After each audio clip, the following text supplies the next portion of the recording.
In the last lesson, we went through all the formulas, so in this lesson, we're going to work these last few problems and then be done with the notes. So in exercise 4, we have the oxidation of water to produce hydrogen peroxide, and we're given the delta G values, and so it just wants us to find delta G for the reaction or for the formation. So it's going to be quite straightforward. We're going to use the delta G reaction is going to be equal to the summation of delta G products minus the summation of delta G reactants. So just like we did for enthalpy. And so we'll start with our products. We've got the H2O2, so delta G, the reaction is going to be equal to 2 times negative 27.2. Put the decimal in there. And of course this is kilocalories this time. It's a little bit different. Still works the same. And then minus the reactants. We have 2 for water. And it is liquid water, and that's the only one they're giving us. But if you're looking at a table, make sure you're looking up liquid water and not gaseous water, because they are 2 different values. 56.7 kilocalories per mole. And then, of course, oxygen is 0, because just like delta H, delta G for the elements is 0. So when we get done with that, our answer should be 59 kilocalories per mole. So that one is pretty straightforward because it's just like delta H. So let's move on. Give you a second to finish writing that. I know I sometimes write too fast. I apologize.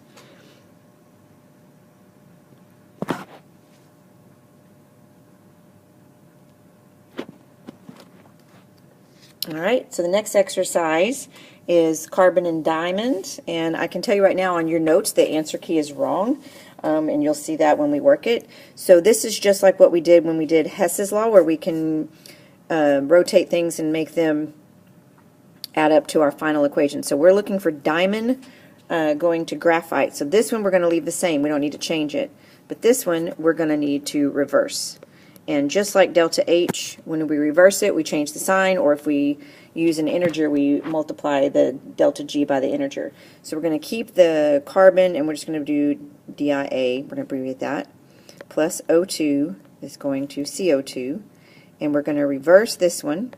So we're going to say CO2, and then we got carbon graphite, and plus O2. And of course this one stayed the, oops, out of habit, almost did delta H, is negative 397 kilojoules per mole. This is an old note, so it needs to be per mole. And then because we reverse this, we're going to reverse that sign. So delta G is going to be 394 kilojoules per mole. We cancel our carbon dioxide, cancel our oxygen, so we have carbon diamond going to carbon, that looks like CD. Let me just do that. Carbon graphite. And then our delta G will be a negative 3 kilojoules per mole. Your notes say positive, but clearly whenever we say that that was positive when we reversed it, then it's a negative 3, which means that it is thermodynamically favored, or what we used to say as spontaneous. But kinetically, it happens so slow that it's pretty much doesn't happen. So that's the difference between kinetics and thermodynamics. Thermodynamics says, yes, it could happen, it's spontaneous or thermodynamically favorable, but kinetics says, hold your phone, so slow it's essentially not happening. So now for exercise 7, this time we're given delta H and delta S values, and it wants us to solve for the equilibrium constant. And so we're going to look at that, and this one's going to be a long problem. We're going to have to solve for delta H because we don't have that. So we're going to solve delta H and delta S using the summation, with summation. Then we're going to solve for delta G using the delta H minus T delta S. Then the last step would be the delta G Ratlink equation. Oops, negative Ratlink equation. So it's going to be a process. So I'm going to put a new screen up, and because there's no way I can fit that on there. So we'll work that real quick. So let's start with delta G first. Let's erase that. I mean, not delta G, you can't do that first. Delta H. So we have delta H is going to be equal to we have 2 moles times negative 826. And for space, well, let's go ahead. I harp on you all the time, use your units, kilojoules per mole. Okay, and that's going to be minus the nothing. Going to be minus 0 because those are both elements. So then our answer for that is negative 1652 kilojoules per mole. So now let's do delta S. Delta S is 2 times 90 joules per K mole, or mole K, however you want to do that, minus, now for entropies, it doesn't matter that they're elements, they still have values. Remember, entropy is the oddball out. Plus 3 times 205. Habit, I wrote kilojoules.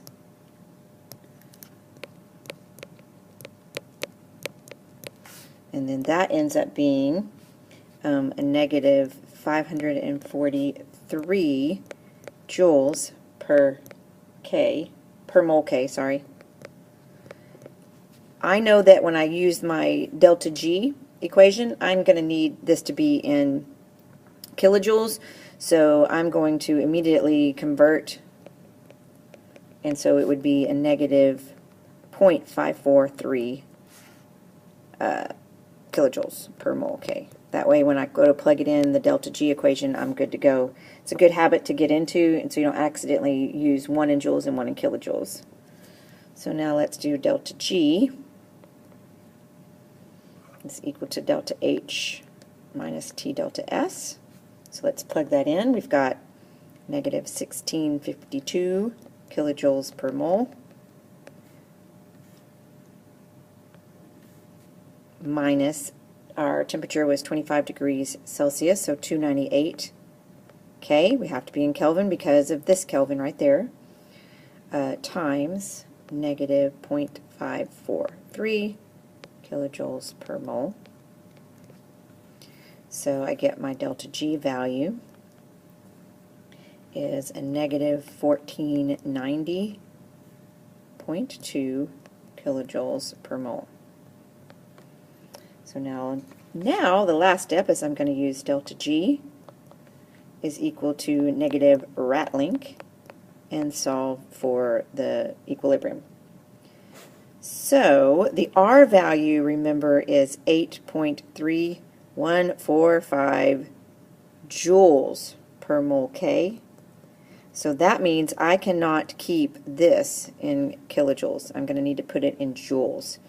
And there, in 1 kilojoules is equal to 1,000 joules. So this number is going to become, ends up being, when you put it in scientific notation, 1.49 times 10 to the 6 joules equals negative 8.314 joules mole K, times our temperature was 298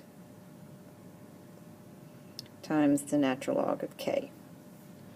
So when you do all that math, you get that it's equal to, the natural log of K is equal to 601. And then when we want to get rid of the natural log, we just take each of the 601, and when you type that into the calculator, you probably don't see this very often, but it says overflow, which means it's too big of a number for our calculator. So on your notes, you'll notice that K is equal to 10 to the 261, which is a really big exponent. So this would definitely have products favored on this one. Now, on the AP exam, they're not going to give you one that's going to be an overflow. That's just too big of a number, and they're not going to do that. But so you would not be able to get this number. It's just what someone, I guess, who has a more high-powered calculator are able to do. I think you actually have to take it out of the natural log and put it into log, but they're not going to ask you to do that. But you see the process. The next one won't be that way. It'll actually get a number. Okay? All right, let's go to the next problem.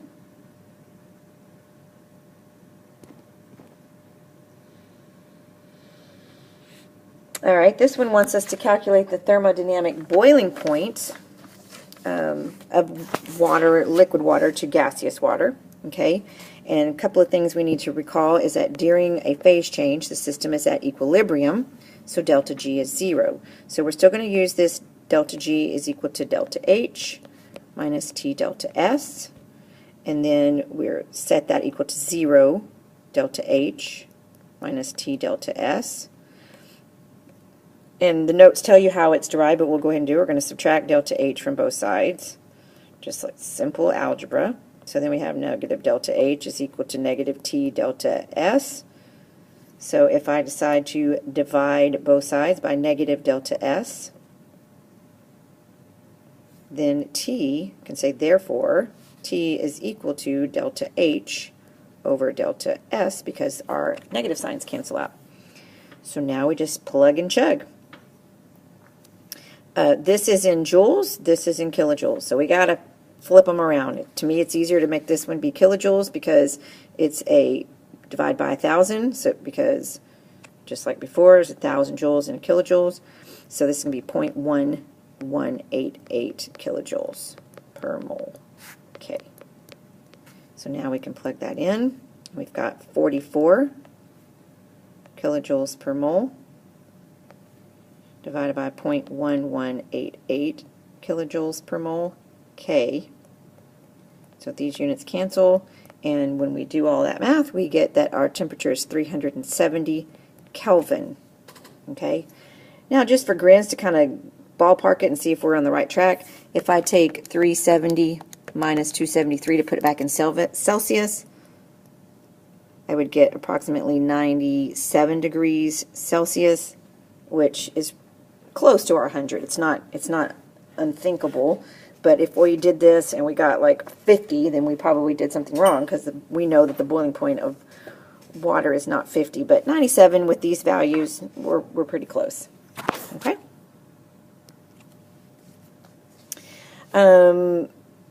We just did that one, so let's go on to the next one. For this reaction, oops, oh, I hit too much. There we go. For this reaction, calculate the equilibrium constant. So here we have at 25 degrees Celsius. They already gave us our delta G, so we don't have to do all that jazz that we did a while ago when we had to calculate delta H and delta S and delta G. So they make this easier. So we're going to use delta G is equal to negative Ratlink. Okay. Recall that R again is 8.31. We're going to 45 joules per mole K. So we got to get this delta G into joules because it will not work that way. So there are 1,000 joules in 1 kilojoule. So this becomes negative 257,200 joules. So let's plug it in. Negative 250,200 joules per mole is equal to negative 8.3145 joules per mole. K times 298K is the negative log of K. I ran out of room. I write too big. So the natural log should be equal to 103.8. And then in order to get it out of the natural log, we're going to say e to the 103.8. Luckily, this one does not give us an overflow. And we get an answer of 1.20 times 10 to the 45th, which favors products for sure. That's big. Not as big as the other one, but it is much larger than 1, so it favors products. Okay? All right. That is, I think, the last problem we need to work. So let's just go through, I'm going to go very quickly through the end because you guys are proficient readers. You don't need me to read to you. But here's a good summary that you should make sure you know for the test. If delta G is negative, then it's thermodynamically favored. It says E cell would be positive. We haven't got there. And so I'm going to try to make sure none of that shows up on the thermodynamics test. It will on the last unit. If it's 0, we're at equilibrium, and if it's positive, it is not thermodynamically favored. Of course, this would be our old style of spontaneous and not spontaneous. Okay, that helps you think that way. This is a super good table, or super good thing to understand. And if you, when you're looking at this, keep in mind that when you have this equation, it makes sense. Whoops. Delta H minus T delta S. Okay, so if this is negative and positive, then it's going to be favorable at all temperatures. Because remember, if this is positive, you're going to always be subtracting. So you're subtracting from a negative, it's just going to make it more negative for delta G. So it would be favorable at any temperature. Okay, but if you have a positive and a positive, it's only going to be thermodynamically favored at high temperatures. And that's because you've got, you know, a positive, and then when you minus a when you're minusing from that, it would have to be a high enough temperature that this structure or this component of it would take effect. And then if you have a negative negative, it would only be at low temperatures.